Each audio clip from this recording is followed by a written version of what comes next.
Hi, I'm Pete Shau. You may know me from the RTO Show Podcast, but today I'm doing something a little bit different. APRO and WOW Brands have launched a special project to bring the story of our industry to life like never before. They've asked me to sit down with some of the true legends of rent-to-own, capturing their stories, their impact, and their vision for the future. And now I get to share those conversations with you straight from the legends themselves. All of this leads to something groundbreaking, though. A new book, The Rent-to-Own Revolution, A Definitive History of Advocacy and Consumer Access, written by APRO CEO Charles Smitherman and WOW Brands CEO Brian Krast.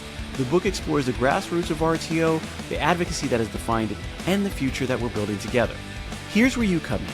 We're giving away free copies once the book is released. Just head over to the RTORevolution.com and sign up for a chance to receive a copy in early 2026. Don't miss the chance to be among the first to hold this piece of RTO history. That's RTORevolution.com. Check it out and become a part of RTO history.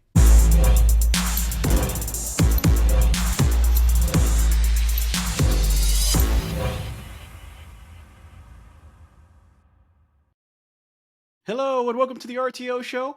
I'm your host, Pete Shau, and today I have the honor of talking to another rent-to-own legend.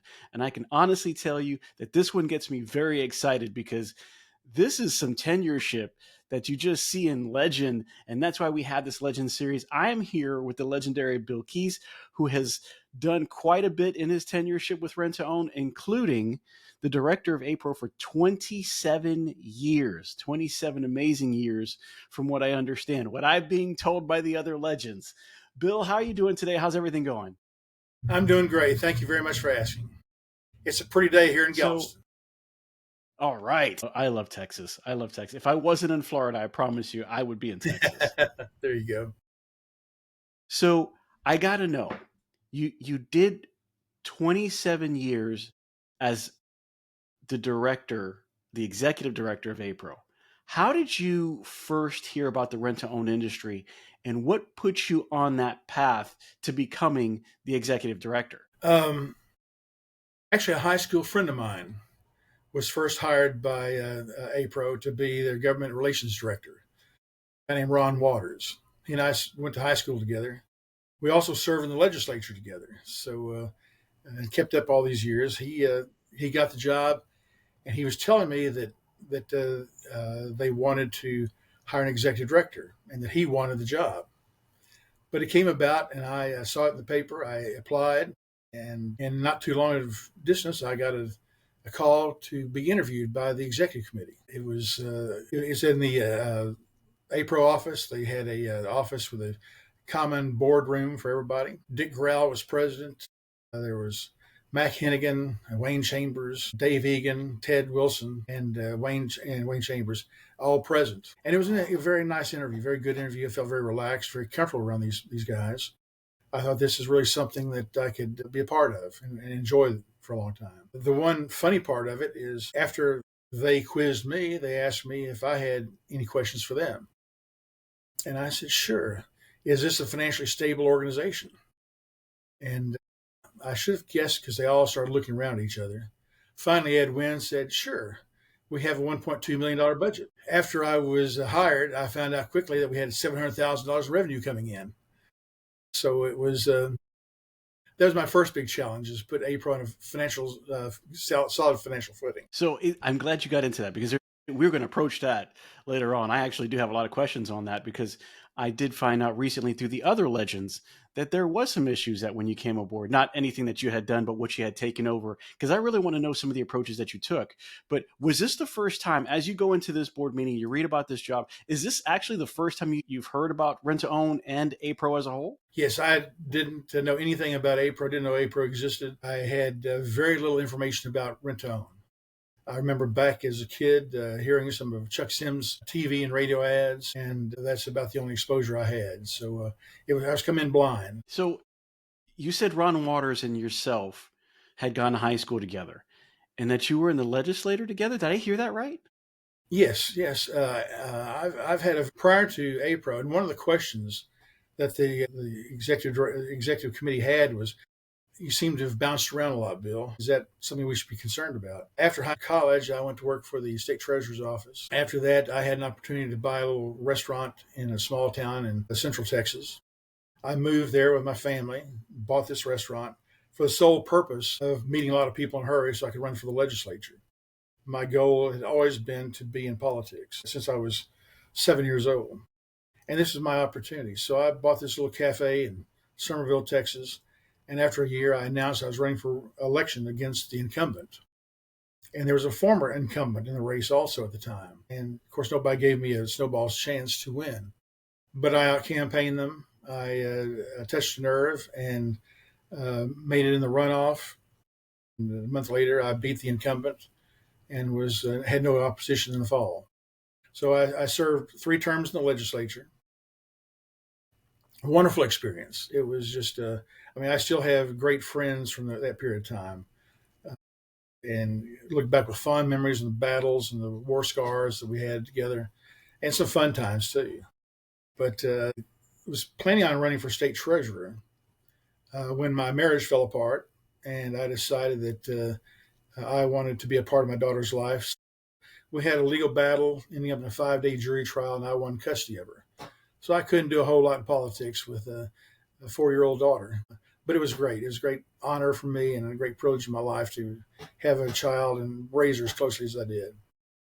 After that, I went to work for Schlotzsky's as at the home office. I was vice president of franchising for Schlotzsky's for 5 years. Then a friend of mine from my legislative days was putting in a railroad, luxury passenger railroad from Denver Stapleton Airport to Aspen, Colorado. And he contacted me and asked me if I would run the campaign for him. As time would have it, I decided, living in Aspen might not be too bad. So I took the job, moved to Aspen, and had an unlimited expense account. And I was the voice and the image of the railroad. It was a 6-month battle, and we won the right to pull the railroad in. We won an election both county and in city to allow the railroad to come in. And that was quite an experience, as you can well imagine. After that, I went back to work for the Attorney General's office for a little while in the budgeting department and heard about this opportunity. And I explained this to the group. And that's when Wayne Chambers said, well, you bounced around a lot, and we have concerns about that. And I said, no, I think that gives me great experience to do what you need to have done.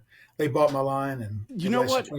That's exactly what I agree with you 100%. Because you had the experience in the legal, when you're talking about the legislator and you're talking about the government, and that's really what APRO does, and that's the role you stepped in. And I think that would say why you did so well for so many years, because you had that experience.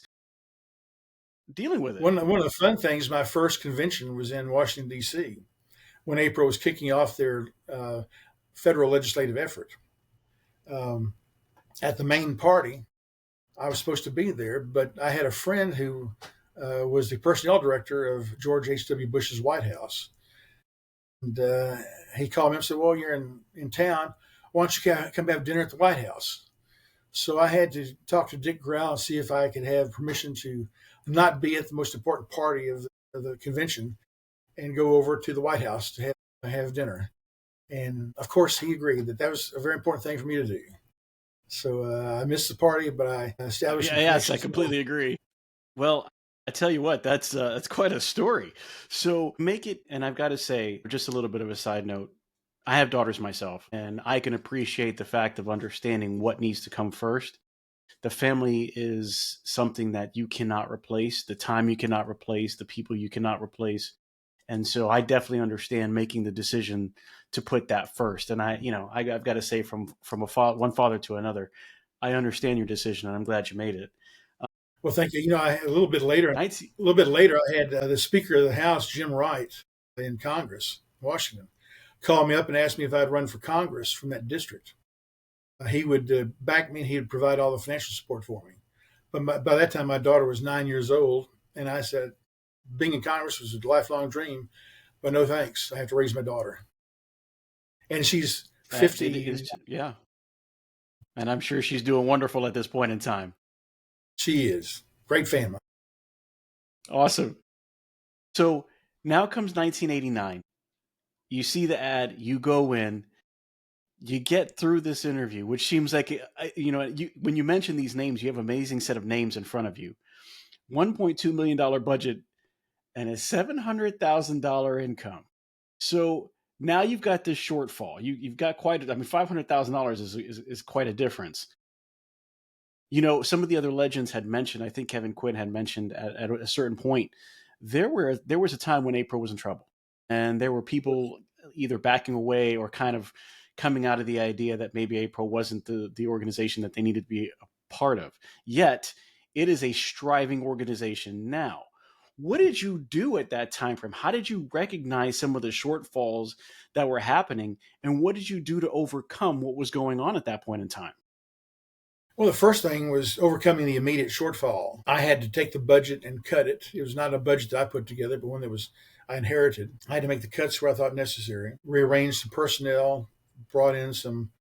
I had a bookkeeper on full staff. I let her go. I brought in a CPA in the background who would then help me hire an accounting student at UT, and he would fill out some forms for the CPA, and CPA did it for a third of the cost that the staff was charging me. And I had to review the bills due every day. There were times when I went a week or two after my pay period for me to get my paycheck. I made sure my staff got paid on time, and I made sure that the important bills were paid. But there was about 6-8 months where we had some vendors calling us up and say, "Well, where's our check?" And they'd jump to the head of the line, top of the mountain there, to get paid. But it was kind of touch and go there for a while. The big thing was, I noticed, you want to review what the membership looks like at first, and who's participating, how many stores they had. We had a dues budget that was based on revenue, but it had a cap of $7,700. And I found that Rent-A-Center had gone public by that time. They had, I think, 1,200 stores. And it came out where they were paying about $35, $36 a store, where the one store operators are paying $250 a store. And I didn't think that was quite fair. So Dave Egan with Rent-A-Center as the general counsel became a good, close friend of mine. I went to him and said, "Dave, y'all have to pony up. You need to pay a little more in dues." He took it to Tom Devlin, and they agreed. So they didn't quite pay the same per store as the one store operator did, but they knuckled under and paid a lot more money, but they should have. So that got us out of the immediate financial problems. That was in 89 and 90. About that time in 1990, Wayne Chambers had been snooping around the industry and his own books and the federal government, and he called me up and said, "We have a real tax liability problem that could destroy the industry if we don't jump on it and fix it." The IRS could have taxed us for all the revenue at one time when we just get a weekly payment in at a time, and our members couldn't pay the dues, the taxes. So I called for a meeting in Atlanta, and the board was there, and we put out a call to every rental dealer in the country to come to it, and most of them did. And Wayne laid out the situation for everybody and said, we need to fix this, and we need to fix this quickly. We started that. We started a fund, a legal and legislative defense fund, and we asked members to contribute to that. And they were very generous. We raised a lot of money each year for that. We had a 2-year jump on the fact that the IRS hadn't seen what Wayne had seen, and we weren't being taxed at the full price. When that came about, it first came about when Henry B. Gonzalez, a congressman from San Antonio, Texas, and chairman of the House Banking Committee, decided that he wanted to have an investigative hearing on the rent-to-own industry. Well, you can imagine that sent shockwaves through the industry. We're being investigated by Congress now. So we had a lobby firm that was representing us, and I didn't think much of them. A guy reached out to me, John Raffaelli, who was a lobbyist, and a young lobbyist starting out. and I met with him. He flew down to Austin. I met with him, and I just had this feeling that he was the right guy. He was hungry. Lobby firm we had were in D.C., and they were the three-piece suit guys, and they had platinum clients, and we needed somebody to fight for us. So I fired our first lobby firm, and then hired John. He led us through a lot of battles, and I attribute a lot of our success to John. When Gonzalez had this hearing, we got there, I testified along with Mamie Harper. And before we got there, I went up to Joseph Kennedy Jr. He was on the committee, and I'd met him I met him during my political life several times. So I went up to him and said, Congressman, I hope we can explain to you what our industry is like, and I hope we can get you on our side. He said, Bill, I know the industry, and it's not the transaction. It's you guys have an image problem. And that led to later things, which I'll get to in a little bit. But that hearing went well. We had enough strength in the committee to block Gonzalez's bill. We had a bill in that committee. Gonzalez blocked our bill. And playing defense like that, you consider that a win. That went on a long time. Henry was a dog against us and just really wanted to get us, but never could get us. Raffaele helped us navigate those terrains real well. And we fought. We organized our legislative conference, annual legislative conference. We sent rental dealers up to Washington to go meet with their members. We covered so many of them because we had such a great turnout of our members. And I always knew that grassroots campaigning is the most effective you can have. So they explained what their business was and how important their business was to their communities, how many people they serve, the benefit to the customer they provide, that the customer has really no other alternative. And we started gaining a lot of sympathy, a lot of trust, and a lot of support in Congress. About the same time, the IRS sent out a notice that they were looking at our transaction from a tax perspective. This was 2 years after Wayne brought it to our industry's attention. Ed and I went to Washington, D.C. to interview a law firm to help us. We had a two-part strategy. One, we were going to pick a rental dealer that had great records and challenge this in the tax court. And the other, but alongside of that, we were going to have a legislative effort where we try to get the legislature, Congress, to declare us a lease for tax purposes, not a sale. That was an interesting dichotomy. Dick Grell was the rental dealer that we selected. He, at that time, had a fairly large, had about 35 stores, and was one of the ones that was really highly computerized at the time, way before most of the rental dealers were computerized. And he had a couple of years worth of data for him. So he agreed to be audited by the IRS, which was a bold move on his part. And we wouldn't have been successful had not he agreed to do that. That went through the courts. When Ed and I went up to Washington, we looked at several law firms to represent us. And the one that I liked, Ed and I differed at first on this, but I liked Vincent Elkins. They're a big law firm out of Houston. They have offices in D.C. and around the world now. But Judge William Sterrett had just retired as the chief judge of the tax court, the federal tax court.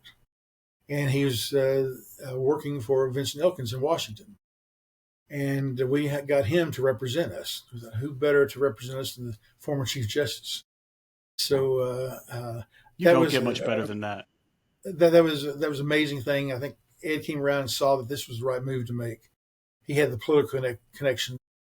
And, a lot of people, even today, don't understand the importance of political connections. In anything you do, I used to tell my daughter when she was in grade school, everything is political. And you need to sit in front of the teacher's desk and wear the nice clothes the first couple of weeks and set a tone for it. But when we had Judge Sterrett as our representative against the IRS, and then we had a mountain of grassroots support from our members for our legislative effort. Dick Shelby was a senator of the Senate Finance Committee. We were working on him a lot, a good man, and we raised a lot of money for him. At one point, we had a big fair in Washington, D.C. and gave him some money. We thought it was quite a bit of money. And he said, gosh, folks, I was expecting Brink trucks to pull up here and unload some more money for me. But that didn't happen. But he stuck with us. And we solved the problem. We were almost ready to go to tax court when the IRS commissioner needed $900 million for a new computer system for the IRS. And it just so happens that John Raffaelli's wife worked for the commissioner of the IRS. We knew that from the very beginning. So John's wife accompanied the commissioner of the IRS to Senator Shelby's office. And John prepped Senator Shelby on this. And the commissioner said, Senator, we're in need of $900 million for a new computer system. And Shelby leaned back in his desk and said, well, I'll take that under advisement. What are you going to do about the rent-to-own boys? And she said, thought a minute, said, the IRS can issue a rev proc next week saying they're a lease for a rental for tax purposes. So she got her $900 million, and we got a rev proc saying that we were a lease. And that is amazing. That was a great time. That was a celebration by the industry. What a story. Absolutely. I got to say, John Raffaelli's name has come up several times. And, talking with some of the other legends, I think it was Bill French that said this. Bill was like, it's crazy that we went through what we went through with Henry B. Gonzalez, because we've had some meetings and we've had some conventions in the Henry B. Gonzalez building in Texas. So it's just one of those things. It's ironic. Well, definitely. I know at some point, John, if you want a fascinating interview, get John and have him on a podcast. We're going to try to do that. I'm sure that stories he could tell us. So I got a question. You mentioned Ted Wilson coming on around the same time, and you've mentioned him later on. How did Ted Wilson's arrival coincide with yours, and how did you guys work together? How was that dynamic? Well, it was interesting. When I was first hired, Dick Growell was the president of APRO. I was hired 3 weeks before the convention. By the time convention came about, Ted was being asked by several people to run against Dick for president of APRO, and Ted agreed to it. Now, I didn't know Ted very well by that time, but I'd had 3 weeks with Dick Growell, and Dick had made some great promises to me about my future, and so I stayed out of it, of course, but I was pulling for the best man to win, and Ted Wilson won that year. He was on the search firm that found me. He was secretary, I believe, at the time, or treasurer, one of the two. And so he knew about that, and he decided to run, and Ted did a remarkable job. Ted and I got together and put a road show together, and the two of us traveled around the country talking about APRO. APRO was losing members left and right. There was a battle between APRO and TRIB, and we went down to TRIB's meeting with our hat in our hand and said, we're going to be different. This is going to be a different APRO. We need your support. And we had a dog and pony show we went around the country with. So Ted played a very important role in reestablishing trust and confidence in the association. So you mentioned what you did to create a different revenue stream, or how you affected the finances to change the $700,000 versus the $1.2 million, budget. What were some of the things that you implemented that got people to see APRO in a different light, that got them to come aboard, and you got more people to say, you know what, this is not the APRO that it was. This is a new APRO under this guidance and under this leadership. What were some of the things that you did to say, this is where we are now?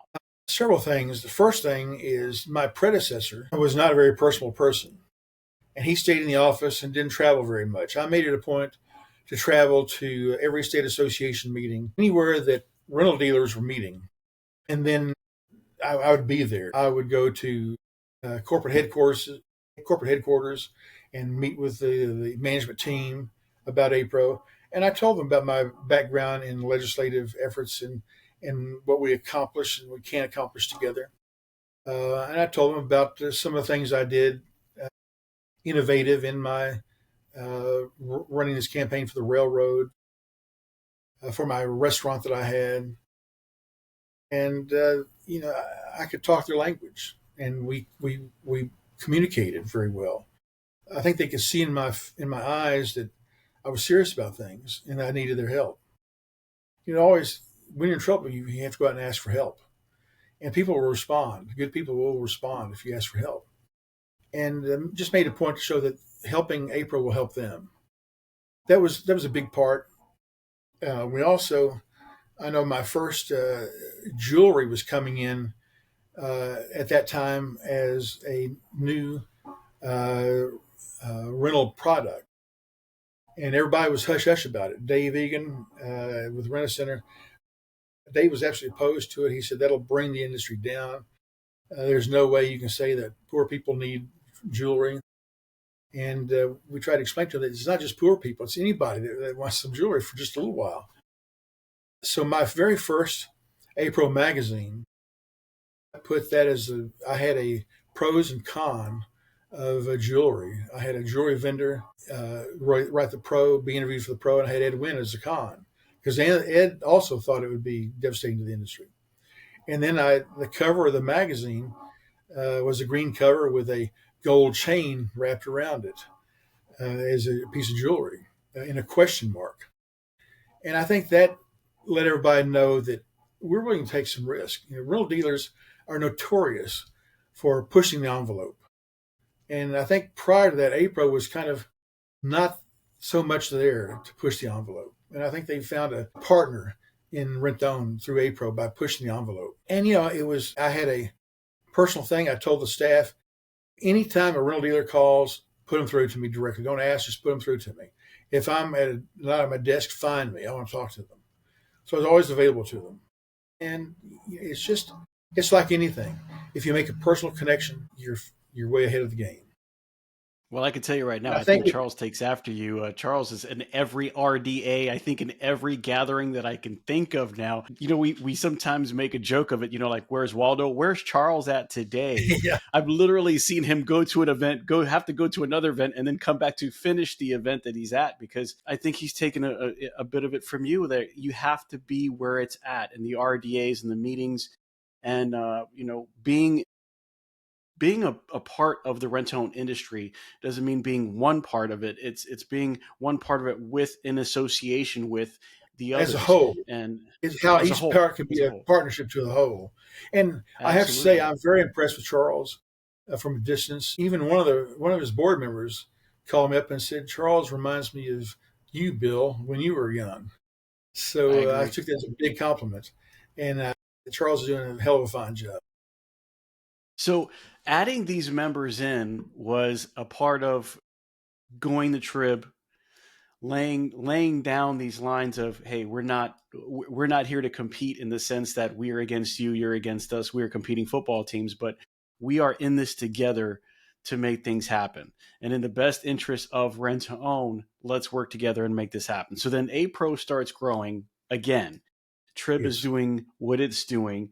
And then as you're going along, what were some of the big battles besides Henry B. Gonzalez and the IRS? Obviously, one of the biggest battles, because you're not the only one who's mentioned the IRS as one of the trials and tribulations of what happened during those years. But what were some other legal battles, legislative battles that we were able to kind of say and look back on?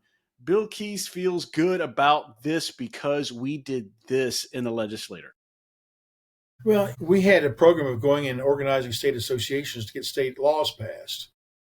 And that was a team effort. Ron Waters was my government affairs director. He would do a lot of the traveling. Chris Course with Rent-A-Center. Rent-A-Center was very generous in allowing Chris a flexibility to go wherever he's needed. And I would try to rally the troops behind it. So it was a three-way head on there. And, we were very successful. I believe that there were 13 state laws in 1989. Could be off a little bit. And I think we got up to 38 or 39 when I left. And state associations, I formed a state association committee on the board. I had a staff person devoted strictly to the state associations to help them do their programming, their whatever they needed. We had a lot of legal battles. We had a battle in Pennsylvania. It was a big one. Ernie Preate was the attorney general in Pennsylvania at the time. And he wanted to put the rent-to-own business out of business. And we finally managed that, but we had a bill that could have passed, but it didn't, to be favorable to the industry. We fought him for many years, but when he did that, I got a call from, it was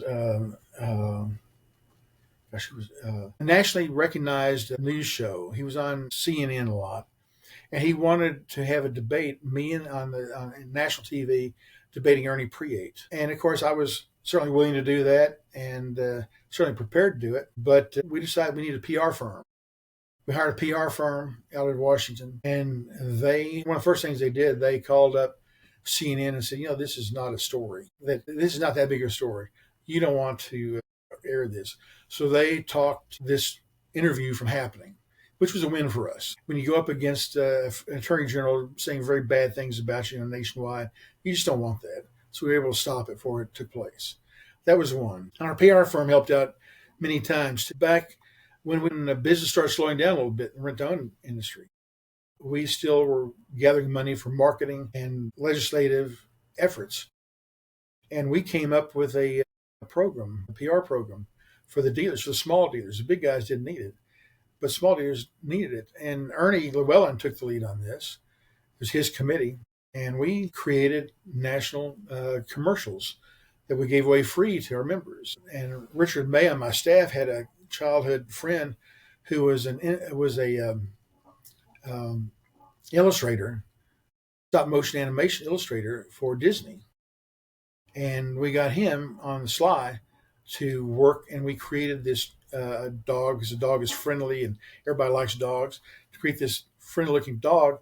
And we made commercials using stop motion animation, which was really difficult. Ernie and Richard and I flew to San Francisco, where the studio was. And we watched him make the commercials, exposed that commercials to our membership, and gave it away free to the small dealers. And that was one of the things that helped them out, get a better image. And at that time, some of our rental dealers were running TV ads that showed at a junkyard with a claw grabbing a sofa and raising it up 100 feet in the air and dropping it. And they say, see, our sofas are made to last. Well, that's not the kind of image we wanted. And going back to Joe Kennedy, when he said, you guys have an image problem, that haunted all of us. But we took action on that and at the APRO office. And we worked very hard to explain to everybody our image is so very critical and so very important. The PR effort, the commercials was one phase of that effort. I mean, I think it definitely worked because, I do remember those days when it was very, very difficult to shake that moniker of, hey, it's not what you think. And there are so many beneficial sides to having rent to own in any community. And it was just always that, that idea like, you guys are loan sharking, you guys are predator lending. And to be able to explain that on any level is huge. I have to agree with you, going back just a hair, with all the state laws that ended up being passed. And I agree with you with those 20 something that came along as you were the executive director in APRO. I talked to Edwin a couple of times, and in Ed's mind, those were the wins that really made the difference, because maybe not so much having something on a federal level. He doesn't think that that's actual win, but having it on the state level in as many states as we do, the way it was done, that was really the win for APRO as far as legality, getting it passed in as many states as you had, especially at that time and then going forward, because those laws allowed each and individual state, because, states are like people. They're all the same, but they're different. And so, you have the ability to tweak it to what your constituents need, what the people in your state really want, but still be able to present it as a win for the rent-to-own industry. Do you feel like the state wins was a better win than maybe getting a federal law passed? Well, I agree that they were crucial for us getting a legal operating environment for us. But you have to realize there's large companies, and around this time, there started a large consolidation effort by certain people. At one point, we had, I think, 7 publicly traded companies, and fewer companies with more and more stores. They were buying up rental dealers all over the place, and they were multi-state. Well, it's costly and sometimes very, very difficult to train your people into, 18 different laws they have to follow if you have stores in 18 different states. So the idea of trying to get a federal bill was this overreaching thing that said maybe we can consolidate the laws and so that it might make it easier for the large companies to function and make it easier for everybody. But as it turns out, we were able to get a federal bill passed in the House, one Congress, but not in the Senate. We get it the next time we get it passed in the Senate, but not in the House. So it was, when I left, it was a 20-year effort that was not very successful, but it spun off a lot of success. Well, I think that's the way you got to look at it, right? Not all losses are losses. All losses are teachers and implementations on how to do things differently and how to get it right another way. And I agree that, seeing it from a fragmented point of a lot of states versus a one large company could be difficult. I think there's something to be said on both sides of that. But I do understand what you're saying about having one large company having several different ways to interact, teach, train, and implement their processes through state lines. So I can definitely get that. After consolidation, one of the things I noticed in the association world, a lot of industries will come about, and when consolidation starts taking place, the bigger companies come to a point where they don't think that the trade association is that valuable to them. So we had to make sure that we were helping out our one-store operators and giving them value, but also giving Rent-A-Center and Aaron's the value that they were looking for to stay in the association. Because APRO couldn't exist, and a lot of associations have gone under because they lose the big guys once they get to a certain point, and they don't think the association is valuable anymore. So that was always in the back of my mind. You have to keep everybody together. I completely agree. Now, so the federal bill, whether it went through or not, that was one of the biggest, that was on the biggest stage. And it could have fundamentally changed the way rent to own went left, right, north, south. It would have made a change whether it did or it did. What were some other huge things that could have changed the way RTO was implemented? And, we either got passed or we didn't get passed, but was there anything else in your time frame that would have made a huge difference in the way RTO interacted as a whole, or there was something that got passed? Federally, there's, the two big issues that affect everybody was the regulatory issue and the tax issue. And we got that behind us in the early 90s, basically. So after that, there were some areas that we wanted to tweak when the Consumer Financial Protection Agency was being created. It turns out that Elizabeth Warren had gotten elected to the Senate, and she was pushing this.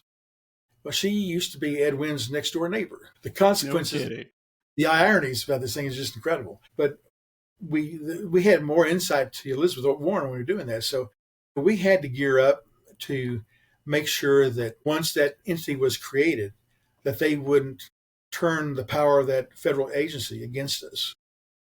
And we kept a very close eye in Washington legislatively on keeping that intact, keeping them at arm's length from us. Well, that didn't end. I don't think it ended then either. I remember not this past year, but the year before. Maybe it was this past year, but it was the year before. I remember being at LegCon, and one of the messages that we wanted to pass through our bodies, our legislative bodies in DC, was that, we kind of want to stay away from the CFPB and remind them that we are not credit. It's not a credit situation, and we'd like to leave it the way it's been set up state by state. This is not a credit transaction. And if you change it that way, there are businesses, there are people, there are lives, there are careers, there are owners, taxpayers, and there are community members, our clients, that will be affected by that. And we didn't want to have that issue. So, I think it's always come up one way or another over these years. Absolutely. No matter whether you get a law or not, the law can always be changed. So you have to have eternal vigilance in the governmental bodies that regulate you. So, I'm very happy to see, I went on the website today and see photos from the last legislative conference and the legislative conference scheduled for next year. We should never let that go. When we do that, that'll start the end of our industry. But that's an ongoing battle, and it should be fought every year. Absolutely. I was going to say, they started this fellows program where they have certain companies and entities trying to bring new and fresh people to the legislative conference in DC to get them to see what it is like to advocate for their industry. Actually, I'm going to do my best, and I haven't worked it out with APRO fully yet, but I want the podcast, whether it becomes part of the Fellows program or whether I do it on the side, my goal is to also bring somebody from the rent-to-own industry along with me as I do that. So I want to join the Fellows program and bring somebody along because that's how much I believe in making sure that they see how important it is to advocate. And I love the idea because, and I've said it before and I'll probably say it 100 times, again, it's different when you have all of these companies come together under one flag to advocate for their business in their state and say that, we are doing the right thing by our people, by our communities, and we want to stay doing what we're doing. And we'd love your support to do that.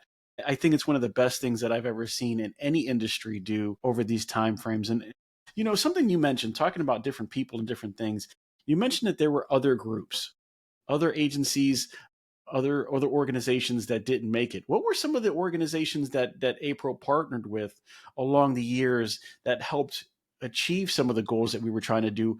And who were the ones that didn't make it? I think in general, anytime a new product is introduced, you really have to get to know the product and the association that represents that product.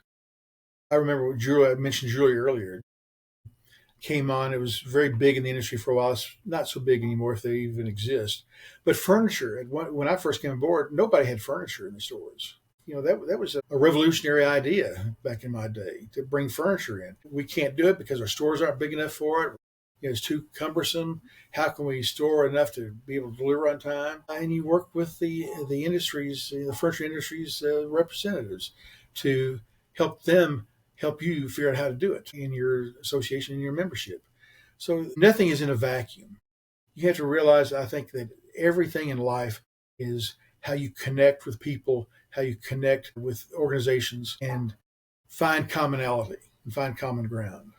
And that's what APRO is all about, and it always has been. I can tell you I've only been doing this for now, it will be coming up 21 years.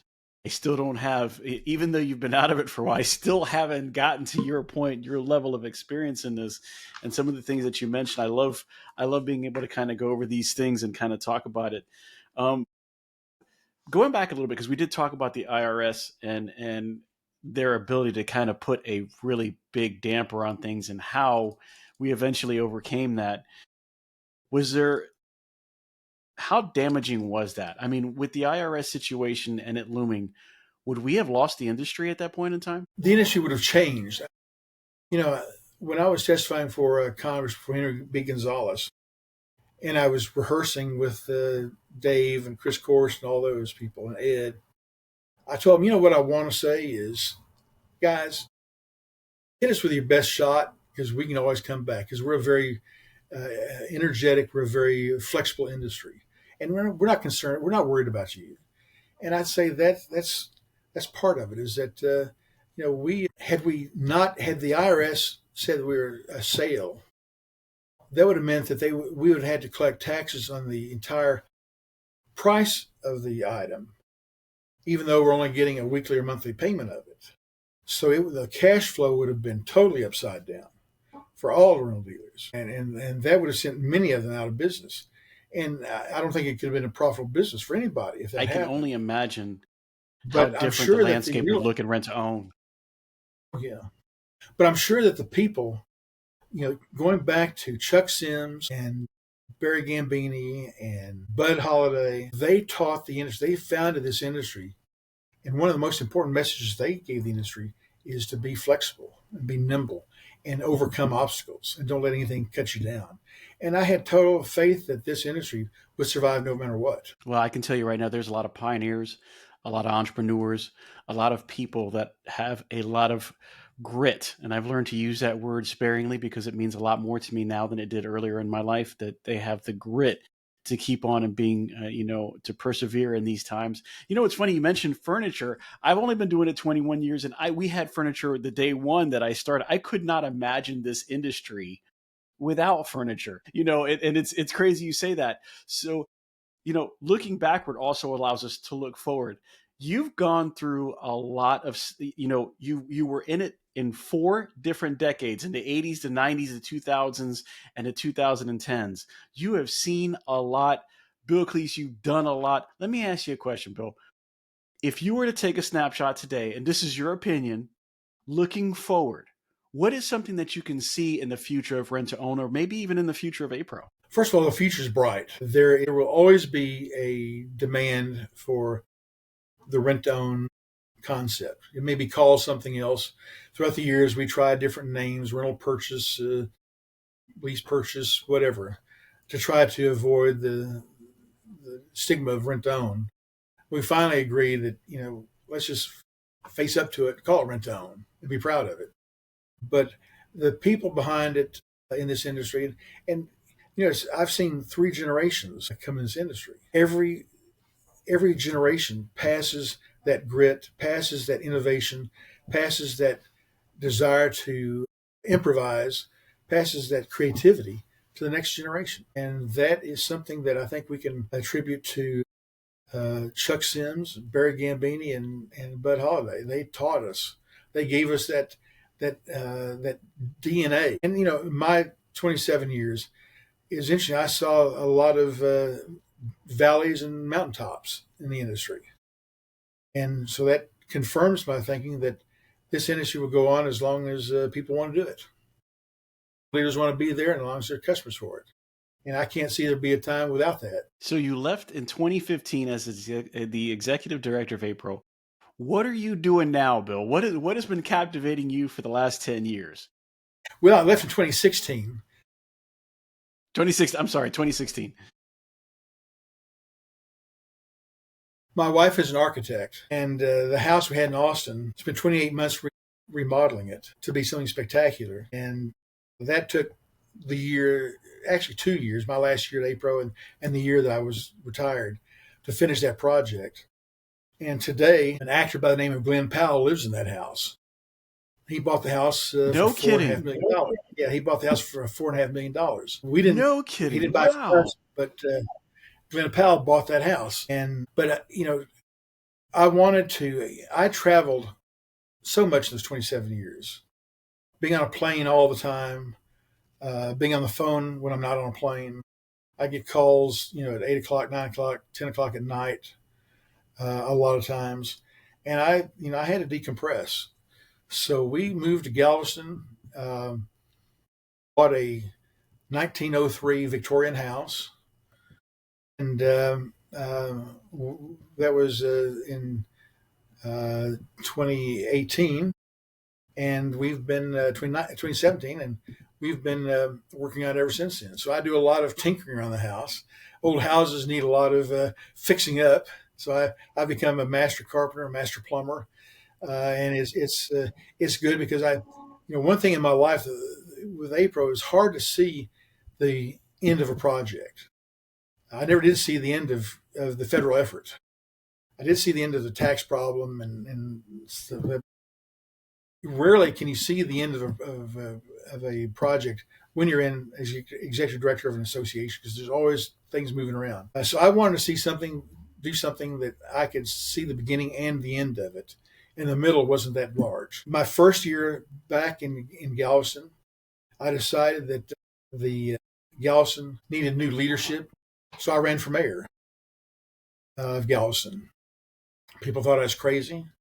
I've had some help from some rental dealers, but mostly self-funded. And I didn't win, but I established a name here in Galveston. I can still, go to the grocery store and people come up to me I don't know and ask and say, "Are you Bill Keese?" So that allowed us to integrate very quickly into the life of Galveston Island. When you run for mayor, and it was a long campaign because of the pandemic. But I keep busy. I'm a member of a couple of clubs. I was president of the Rotary Club here in Galveston last year. I have been a member of the Chamber of Commerce. I was on the Legislative Advocacy Committee. I have a couple of coffee clubs I'm a member of. We sit as old men. We sit with a lot of experience. We sit there and solve all the problems of the world. We don't have to make a mistake because what we say doesn't mean anything, but it's fun for us old guys. Bill, I got to say, you have lived a life. I am in awe of some of the things that you've been able to accomplish, both young and at your age now. I mean, it's amazing to say.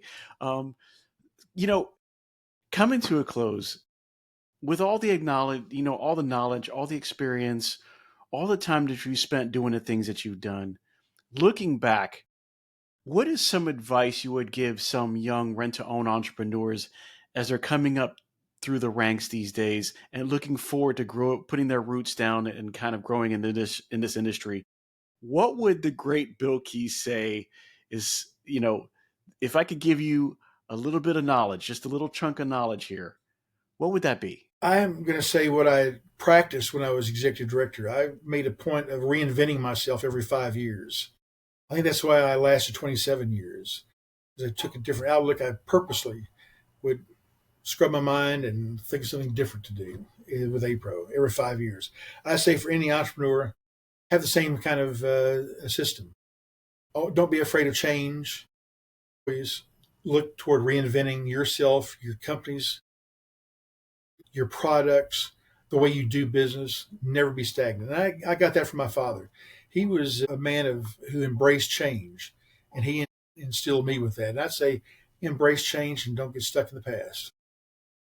I got to say, great words from the great Bill Keese. Thank you so much for being on the show. I could just only imagine what it would have been like for the 27 years as executive director for APRO and all the things that you've done and all the things that you have been able to accomplish in that time frame. Thank you so much from myself in the RTO industry. And I will tell you guys, thank you so much for visiting the RTO show and being a part of our story today and listening to what Bill has to say. If you want more, feel free to hit us up. You can hit me up on my email at pete@thertoshowpodcast.com, or you can go online and see some of the things that I've been able to get into and what's going on at www.thertoshowpodcast.com. You can also hit us up on social media. We have Facebook and Instagram and LinkedIn and YouTube where you're going to see this. So make sure you stop by and subscribe. Make sure you go to the website, buy some swag. Bill, I really appreciate you being here today. It's just been an amazing conversation. Thank you so much. And I will tell you guys, as always, I appreciate you. Make sure you get your collections low to get your sales high. Have a great one. Hey everyone, it's Pete Shau here from the RTO Show Podcast, and I want to tell you about a company that's making a real difference in the rent-to-own space. Wow Brands. I've seen firsthand how they approach marketing. And let me tell you, it's not just about ads. Wow Brands builds complete digital ecosystems designed specifically for the rent-to-own industry. Their e-commerce and lead generation strategies are built to bring in qualified leads. And did I mention that they are actively working with the rent-to-own industry while also being members of APRO and TRIB? Listen, these folks are passionate problem solvers. They don't just slap something together. They design, build, and scale the kind of digital retail tools your business needs and your customers actually want. So if you're serious about growing, reach out to Wow Brands at wowbrands.com. I trust them, and I think you will too.